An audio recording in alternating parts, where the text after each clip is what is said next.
ভাবছি যে ও মানসিক রোগী বা ওর আচরণ। তারপরে হলো ফজলুল হক হলে ঢুকছে 7টার দিকে। হ্যাঁ, তারপরে হলো ওর কথাবার্তা একটু মানে মানে মানসিক রোগীদের এরকমের কথাবার্তা বলে।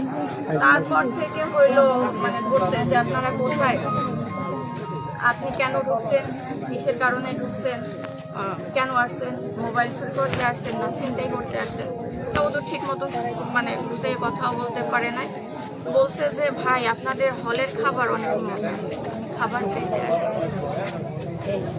পরে তো হলে নিয়ে গেছে, নিয়ে প্রথমে মারছে, মাইরা পরে খাবার খাওয়াইছে, এরপরে আবার মারছে। তখন হলো ও বলছে যে আমার মাইরেন না, আমি চোরও না, আমি ঢাকায় আইছি, আমার মামা আছে, আমার ভাবি আছে, আমার চাচাতো ভাই আছে, তাদের সাথে কথা বলে। তখন ওরে মারতে মারতে শেষ পর্যায়ে তখন ওরা ফোন দিয়ে হলো এই কথাগুলো সাজাইছে যে সকালে 5টা মোবাইল চুরি হচ্ছে, আবার বিকালে আসছে, হ্যাঁ এরকম। এরপরে তো আর আমিও অসুস্থ, আমি গেলাম তো মানে শুরু করতে হয়তো ভাবছি যে হয়তো দুই একটা চট ভাব করতেছে। আমি ওদের সাথে কথা বলছি যে ভাই ওর সাথে কোনো অন্যায়ও করে থাকে, ওরকম মাইরেন না, যে ওরে প্রশাসনের কাছে দিয়ে দেন। আর আমার ধারণা ছিল না যে এত বড় একটা শিক্ষা প্রতিষ্ঠানে মানুষের বিবেক নাই, তারা যে সবাই মানে হয়তো সার্টিফিকেটে শিক্ষিত কিন্তু তাদের বিবেক বলতে যে নাই, তারা যে একটা পশুর চেয়েও নিকৃষ্ট মানে তাদের বিবেক, সেটা আমি বুঝি নাই। তাহলে তো আমি ওই সময় আমার ভাইরে যাইয়ে সেভ করতাম, বা আমার ভাইয়ের যদি জীবন থাকতো তাহলে নিয়ে হসপিটালে ভর্তি করাইতাম। আমি ভাবছি যে হয়তো বা দুই একটা মারছে বা হলে আটকে রাখছে, হয়তো বা প্রশাসনের কাছে দিয়ে দেবে। আর সকালে আমরা কথা বলি, আমি আর মেয়ে মানুষ কি বা করতে পারি।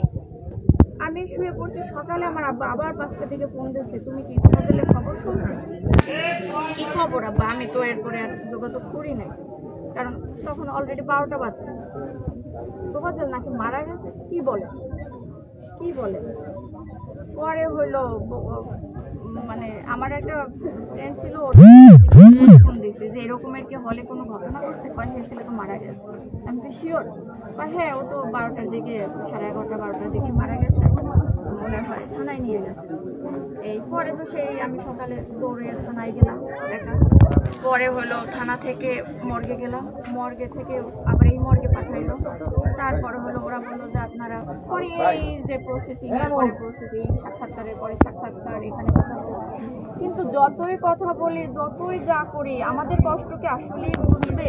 বা এরকমের তোফাজ্জেল, কত নিরীহ তোফাজ্জেল মারা যাবে, হয়তো যাচ্ছে, আমরা না জানি না, কিন্তু এর আসলে কি বিচার পাবো আমরা? একটা খাবারের জন্য একটা অসহায় মানুষ তাদের কাছে গেছে আর তারা মাইরে ফেলাইছে। তাহলে কি এখানে কি হয়তো আপনারা 2 দিন আলোড়ন করবেন, আলোচনা করবেন, সবাই মিডিয়ায় কথা বলবে, তাদেরকে ধরছে, কিন্তু জীবনের বিনিময়ে কি জীবন পাবো? মানে এইটা কি সঠিক যে এই যে আইনের যে সর্বোচ্চ শাস্তি, এটা কি পাওয়া যাবে? যদি সর্বোচ্চ শাস্তি পাওয়া যাইতো তাহলে তোফাজ্জেলের মতো এরকম অসহায় আর তোফাজ্জেল মরতো না। এখন এটা হলো দেশে আইন আছে, তাদের উপরে আমরা ছেড়ে দিচ্ছি।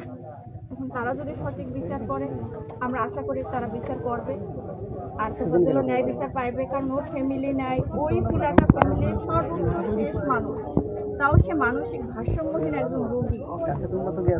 কারো থেকে চাইয়ে খাইতো, কারো থেকে টাকা নিয়ে খাইতো। ওর আর কি চাওয়ার ছিল যে ওর এই চাওয়ার কারণে ওর মৃত্যু হয়েছে? আপনার সাথে ওর সম্পর্ক হচ্ছে, ও হচ্ছে আপনার মামাতো ভাই। আমি ওর মামাতো। আপনার পুরো নামটা কি? আমি আসমা।